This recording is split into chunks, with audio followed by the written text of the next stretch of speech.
वाल्मीकि राज और आप देख रहे हैं ईजीएफ कंप्यूटर सॉल्यूशन।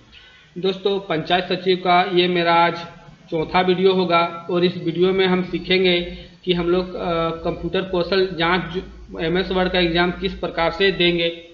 तो दोस्तों, इससे पहले भी जो वीडियो मेरा था उस वीडियो पे मैंने एक असाइनमेंट लेके और उस पर सॉल्यूशन करके दिखाया था। अगर आपने अभी तक उस वीडियो को नहीं देखा है तो इस वीडियो के डिस्क्रिप्शन में मैं उसका लिंक दे दूंगा, आप उसको क्लिक करके वहां से वीडियो को देख सकते हैं और आप अपनी तैयारी बेहतर ढंग से कर सकते हैं। तो दोस्तों, आज हम लोग बात करेंगे जो नेक्स्ट सैंपल पेपर हो सकता है वो किस तरफ हो सकता है।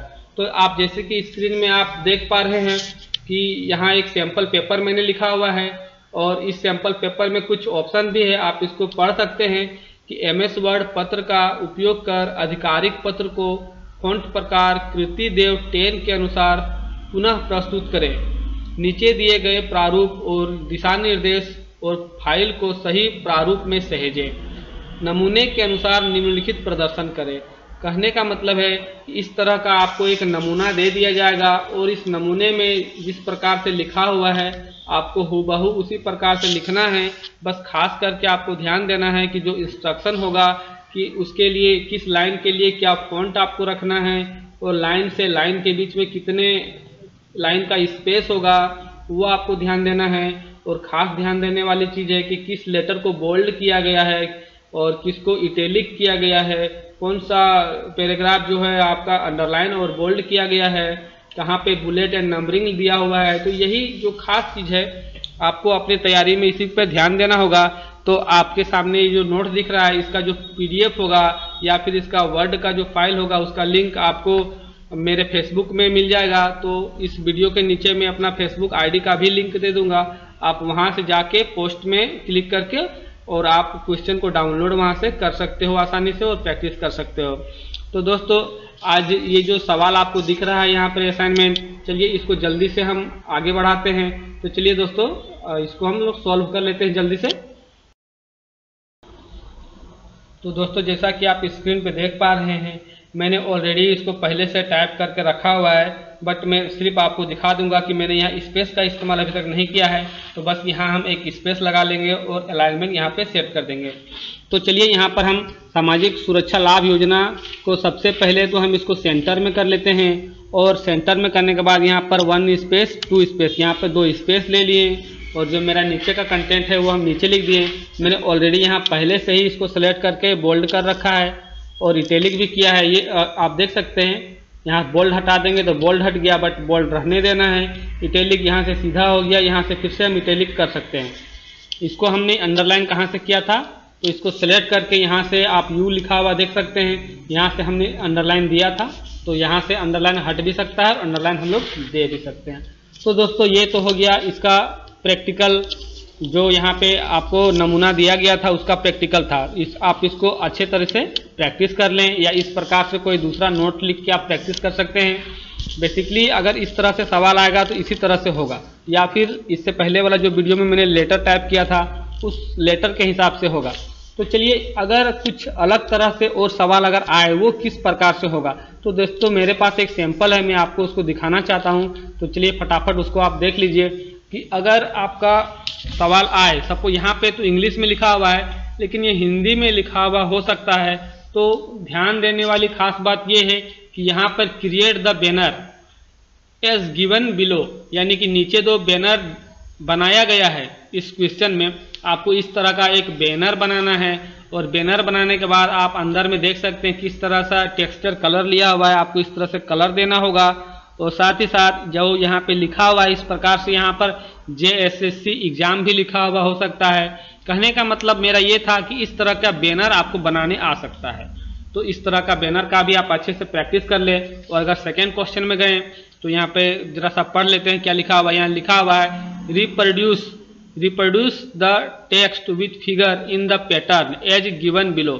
मतलब कि यहाँ पर जो पैटर्न जिस आधार पे यहाँ पे पैराग्राफ लिखा हुआ है और उस पैराग्राफ के अंदर एक आप देख सकते हैं एक फिगर ड्रॉ किया हुआ है। आपको एक पैराग्राफ लिखना होगा और उस पैराग्राफ के अंदर उसी तरह से फिगर को एडजस्टमेंट करना होगा ताकि जो कंटेंट है वो इस शेप के साइड पे रहे।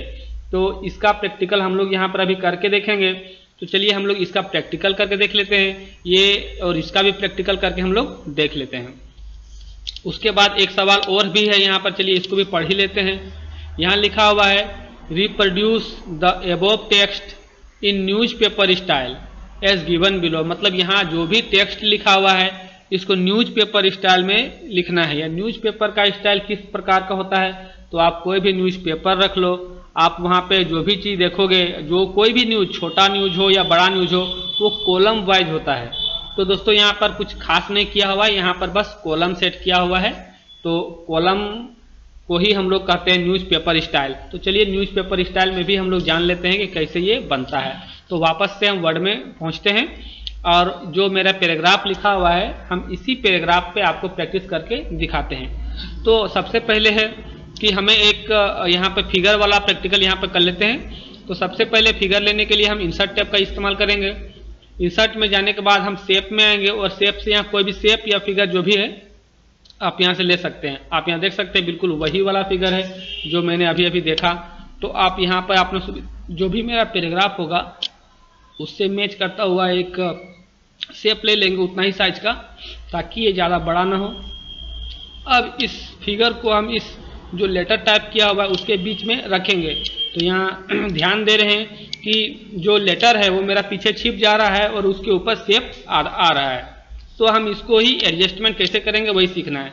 तो चलिए जल्दी से हम अरेंज ग्रुप में जाएंगे, और अरेंज ग्रुप में आने के बाद एक यहाँ ऑप्शन होता है जिसको हम लोग कहते हैं टेक्स्ट रैपिंग।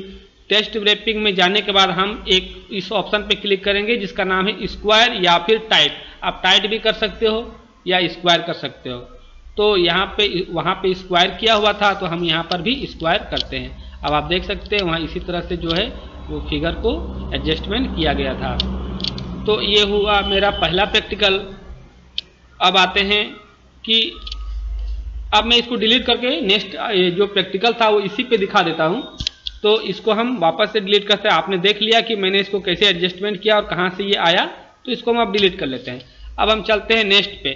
तो दोस्तों नेक्स्ट का प्रैक्टिकल करने के लिए आप सबसे पहला बात तो आपको पहले से ही उस पेज को जो होगा वो आपको कॉलम में बांट लेना है। और अगर आपने पहले से कॉलम में नहीं बांटा है तो फिर आप जो भी आपने टेक्स्ट टाइप किया हुआ है उसको आप सेलेक्ट करें। सेलेक्ट करने के बाद आप पेज लेआउट ऑप्शन पे जाएं, और पेज लेआउट टैब में क्लिक करके आप पेज सेटअप ग्रुप में आएँ, और यहाँ पर आप देख सकते हैं एक ऑप्शन होता है कॉलम। कॉलम में आप यहाँ देख सकते हैं यहाँ पर 2 लिखा हुआ है। आप इस 2 में क्लिक करके न्यूज़पेपर स्टाइल में इसको कन्वर्ट कर सकते हैं। तो दोस्तों आपको समझ में आ ही गया होगा कि न्यूज़पेपर स्टाइल में हम किस तरह से कन्वर्ट करते हैं। अब हम लोग नेक्स्ट जो था मेरा उस पर चलते हैं। तो वो था इंसर्ट में जाके एक शेप लेना जो कि लगभग इस टाइप का था। आप देख सकते हैं इसी तरह का शेप था। इसको हम थोड़ा रोटेट कर देते हैं। हाँ दोस्तों बिल्कुल इसी तरह का शेप था। वापस से सवाल पे जाएंगे, उस क्वेश्चन पे जाएंगे, आप वहाँ देख सकते हैं बिल्कुल आप ध्यान से देखेंगे तो बिल्कुल लगभग कुछ इसी तरह का शेप है। तो मेरे कंप्यूटर में जो शेप होगा उसे वही वाला शेप में हम आपको दिखा पाएंगे। तो इस तरह का चलिए शेप था, तो मैंने ये शेप ले लिया। अब खास करके शेप का जो कलर होगा वो इस तरह से हमको देना है। तो सबसे पहले यहाँ पर हम क्या करेंगे, तो राइट क्लिक करेंगे और राइट क्लिक करने के बाद फॉर्मेट ऑटो शेप में जाएंगे। इस फॉर्मेट का ऑटो शेप में क्लिक करने के बाद यहाँ पर एक इफेक्ट होता है फिल इफेक्ट। फिल इफेक्ट में हम क्लिक करेंगे और इफेक्ट में क्लिक करने के बाद हम सबसे पहले यहाँ टेक्सचर पे देखेंगे तो उस तरह का इफेक्ट दिख नहीं रहा है। तो हम वापस से पैटर्न पे आते हैं। अब आप यहाँ देख सकते हैं कि उस तरह का इफेक्ट यहाँ बहुत सारा है। तो यहाँ से कोई भी एक जो उस तरह का लग रहा हो आप वहाँ से चूज कीजिए। चूज करने के बाद ओके करना है, फिर से ओके करना है। तो आप देख सकते हैं बिल्कुल उसी तरह का डिजाइन इफेक्ट जो कि यहाँ आपको इस सवाल पे दिखाई दे रहा है, यहाँ पर भी हम लोग ले चुके हैं। अब सवाल है कि उसके बीच में लिखना है।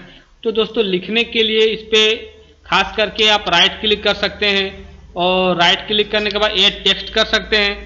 बट आप यहाँ पे चलो लिख लेते हैं। तो सबसे पहले ऐड टेक्स्ट करने से पहले हम यहाँ पर एक और स्टेप है जो कि आपका क्वेश्चन में यहाँ पे दिया हुआ आप देख सकते हैं DTE लिखा हुआ है, बीच में बिल्कुल वाइट है। तो हम यहाँ से एक सबसे पहले एक बॉर्डर ले लेते हैं।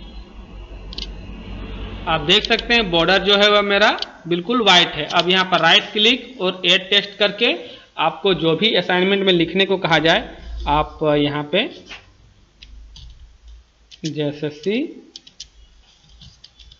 रांची और आप इसको एडजस्ट कर सकते हैं वापस से सेंटर अलाइनमेंट। अगर आप इसको बोल्ड करना चाहो तो आप इसको बोल्ड कर सकते हो, इसका साइज को भी आप यहाँ से इंक्रीज कर सकते हो।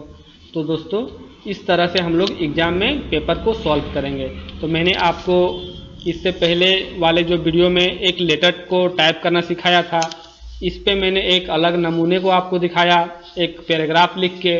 उसके बाद हमने यहाँ पे सीखा कि न्यूज़पेपर स्टाइल में कैसे बांटते हैं और उस पर ये शेप का इफेक्ट कैसे एडजस्ट करते हैं, और फिर एक बैनर जो कि ये लास्ट वाला ऑप्शन था।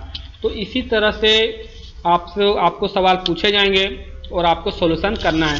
तो दोस्तों खास करके अगर आपने अभी तक होम टैब का फॉन्ट ग्रुप और पैराग्राफ ग्रुप अगर आपने अच्छे से इस्तेमाल करके आपने अभी तक प्रैक्टिकल में नहीं लाया है अच्छा से, तो आप इसको अच्छे से प्रैक्टिकल में ले आओ और साथ ही साथ इंसर्ट टैब और पेज लेआउट टैब। दोस्तों अभी तक जो भी जिक्र हुआ था पेज सेटअप का कहीं जिक्र नहीं था, लेकिन आप पेज सेटअप को भी अच्छे से समझ लो और मार्जिन देने का जो तरीका है वो आप यहाँ से सीख लो। आप मार्जिन देने का तरीका मैंने पिछले वीडियो में भी मैंने बता चुका हूँ।